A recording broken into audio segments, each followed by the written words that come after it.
What's up everybody, Adrian here, back with another video, and I have another great writing tip for you, and this is how to write a screenplay from beginning to end in just a few easy steps. Now, if this is your first time ever writing a story or a screenplay, I know it can be overwhelming, and my problem is it's always hard for me to get started, but once I get going, it's all downhill from there. So this is how I like to start every time I want to write a new screenplay. So obviously you got to start with an idea, and really all you need to figure out is the movie genre. What kind of movie do you want to write right now? Is it a horror movie? Is it an action movie? A sci-fi movie? A love story? Maybe a little mix of all those combinations. Step 2, start brainstorming. Now with step 2, you can take as long as you want or as short as you want. I also made a video about how long to brainstorm before writing a screenplay. You should check that out, but the quick version is I use a 2-to-1 ratio, which means however long your brainstorm is, it should be double the time it takes you to write your screenplay. So for example, if you brainstorm for 3 months and you really break everything down, then it should take you a month and a half to write your screenplay. Now if you're one of those people that you don't need all that time to break every little detail down and you just like to have an idea, sit down at the desk and start writing right away, and whatever you end up with, that's what you get, great. I wish I could be you, you're my hero, but I can't, so I gotta do it this way. Step number 3, just get a bunch of index cards and write down some cool scenes. Now you don't even have to have any context in the scenes. You don't even have to know who the characters are, why they're doing what they're doing. Just write down some cool scenes. I like to do them on index cards because then you can move all the different scenes around in every position you want. And trust me, you're gonna be moving them around a lot. So for example, if you're writing an action scene, you gotta have big explosion. You gotta have a chase scene with a car. Let's say you're writing a horror movie. You gotta have a cool death scene. You gotta have a face-off between the hero and the evil villain. So once you got a bunch of cool scenes and you can't think of any more, step number 4, start connecting the scenes. Start putting them in order. Roughly at the beginning, middle, and end. All the different scenes that go to the beginning could be like where you establish the problem. All the scenes that go in the middle, the problem gets worse. And all the rest of the scenes that go at the end, you have to solve the problem. So now step number 5, you can start fleshing out the characters and get into more detail. When you pick up an index card and it says, well, in my action movie, I'm gonna have a cool chase scene. Now you can ask yourself, who is my hero? And why is he chasing the bad guy? What kind of personality does my bad guy have? Maybe the bad guy has kidnapped the hero's girlfriend. Well, what kind of character is she? What's her purpose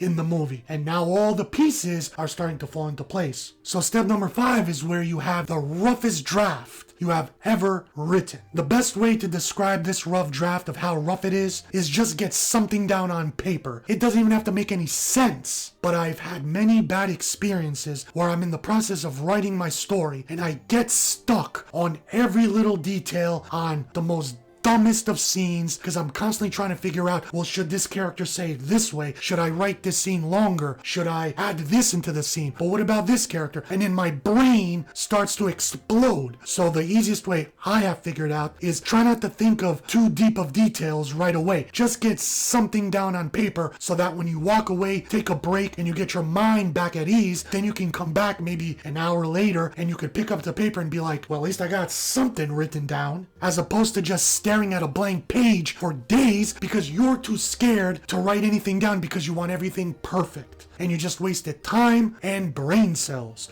So don't do what I have done. So step number 6. Now it's your official first draft. This is where the real editing starts to happen. You need to tighten things up. You need to fix all your mistakes, flesh out the characters even more, start getting into precise dialogue, and you're basically rewriting your roughest draft to a closer version to your final vision. So step number 7 is once you have your first official draft, you're gonna have to rewrite it a bunch of times. Now don't fall into the trap. You don't need to write 1,000,000 second, third, fourth, 1,000 drafts. I've fallen into that trap many times. Just keep working with what you have, find some more mistakes, fix them, start tightening up the scenes and the characters, try to cut out some things that you really don't need. This is where you have to really ask yourself, what should I cut out? What don't I need? But don't overdo overdo it. Because if you start changing one thing, then it could be a domino effect. The problem gets worse and worse, and now you're changing everything. You're just ripping everything up and starting over. I've done that a few times, so be careful with this step. But with each step, you're getting closer and closer to the final vision of your story. Finally, step number 8. It's your final draft. Now, how do you know it's your final draft and maybe not the 10th official rough draft? Here's how you know. Once you are satisfied to show others without changing anything, give it one glance over and then hand it off to a friend or a family member and be like, hey, when you got some time, can you read this for me and tell me what you think? Now, if you're not willing to hand it off to somebody for them to read and critique it and maybe point out some spelling mistakes that you probably might have missed, or to point out some dialogue errors, or maybe they don't like a certain scene, or they're gonna nitpick every little detail. If you're not ready to do that, then you are not at your final draft yet. But once you're brave enough to hand it off to somebody and then they give it back, if you choose to change anything after that, you can. But again, don't overdo it. Your final draft should be the truest, closest version.